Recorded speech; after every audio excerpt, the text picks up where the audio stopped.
Hello friends, my name is Mamta Yadav and you are watching Let's Learn English. And today I am going to tell you about verbs. Verbs क्या होती है? Verbs दो प्रकार की होती है. एक होती है रेगुलर वर्ब और दूसरी होती है irregular verb. Regular verbs simple होती है, इजी होती है, लेकिन जो इरेगुलर वर्ब्स होती है वो थोड़ी डिफ़िकल्ट होती है. उन्हें हमें याद ही करना पड़ता है, उसका कोई शॉर्टकट नहीं होता है. तो जैसे जैसे हम इनको पढ़ेंगे और इनको ज़्यादा एक्सप्लोर करेंगे इनके बारे में, तो हम सीखते चले जाएंगे. तो let's have a look.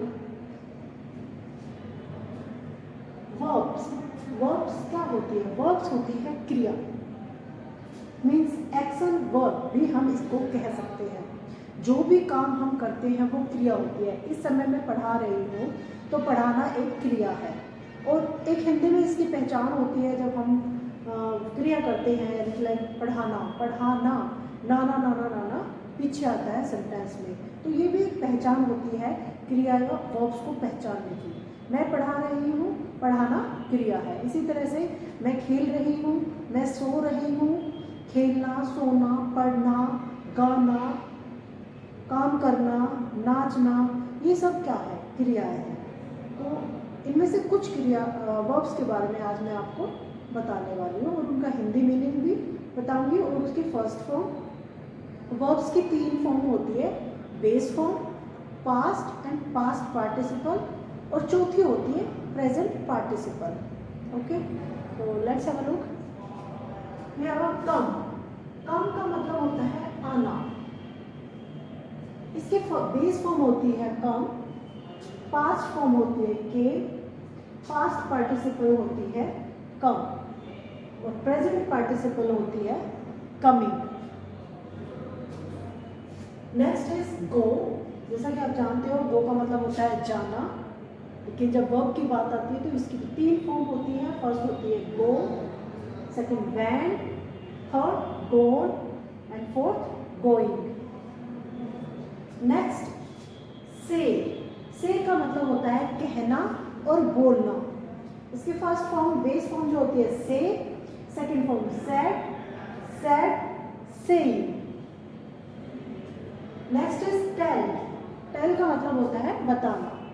First form tell, second told, third told and fourth telling. Next word is talk. Talk means बातें करना. फर्स्ट फॉर्म होती है talk, second talk, third talked and fourth talking. Next word is hear. Hear का मतलब होता है सुनना. First base form hear, heard, heard, hearing. Listen means सुनना, listen, listen, listen, listening. Gate means पाना, गेट, गोट, गोट. इसकी थर्ड फॉर्म गोटन भी होती है. गेट की थर्ड फॉर्म गोटन भी होती है और फोर्थ फॉर्म होती है getting. Next is have and has. इसका मतलब होता है कुछ पाना. हैज, हैव का मतलब होता है कुछ पास होना. तो हैज और हैव हमारी फर्स्ट फॉर्म होती है, यानी कि बेस फॉर्म होती है. स्टूडेंट्स इसमें बहुत ज़्यादा कंफ्यूज होते हैं हैज़ और हैव. वो सोचते हैं हैव सेकंड फॉर्म होती है और हैज़ फर्स्ट फॉर्म होती है, लेकिन ऐसा नहीं होता है.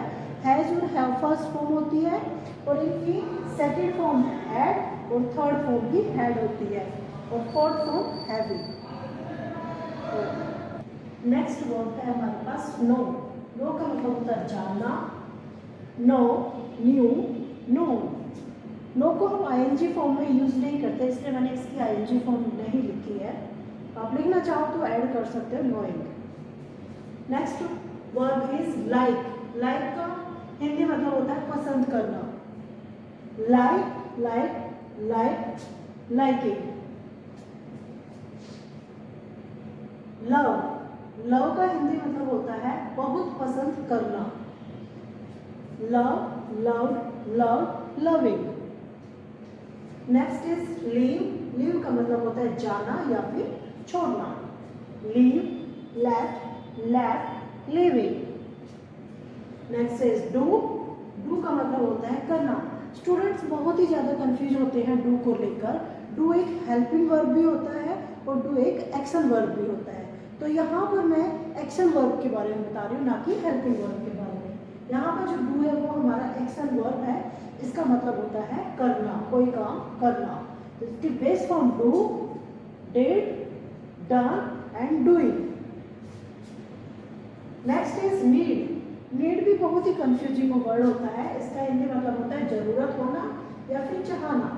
नीड हमारा वर्ब भी होता है और नीड को हम एज ए हेल्पिंग वर्ब भी यूज करते हैं।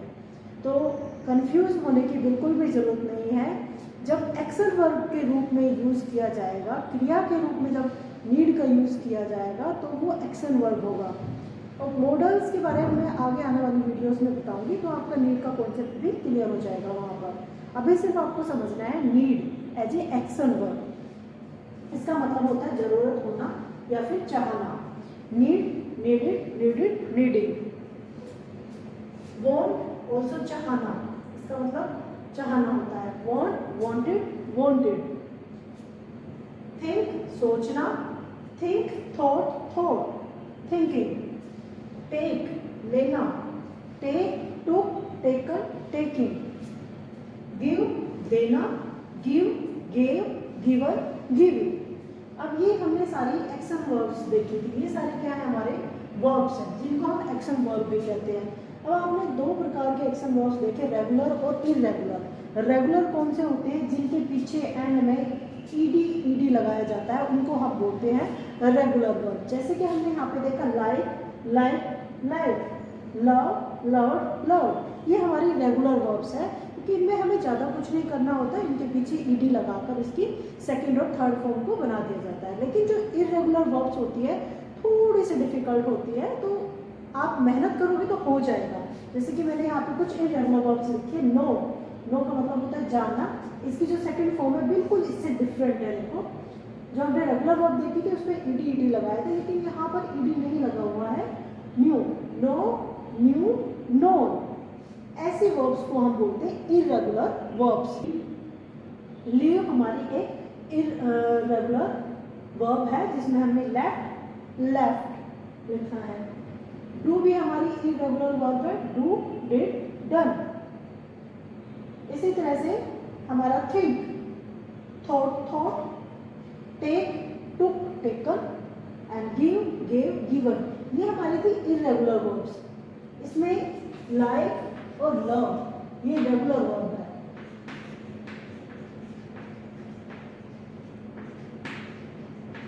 वर्ब्स बाकी लीव, डू ये दोनों हमारी इरेगुलर है।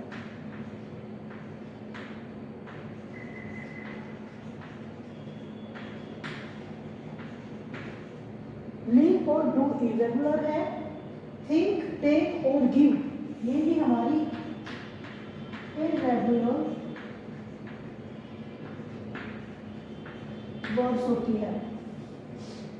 तो रेगुलर और इरेगुलर दो प्रकार की वर्ब्स होती है।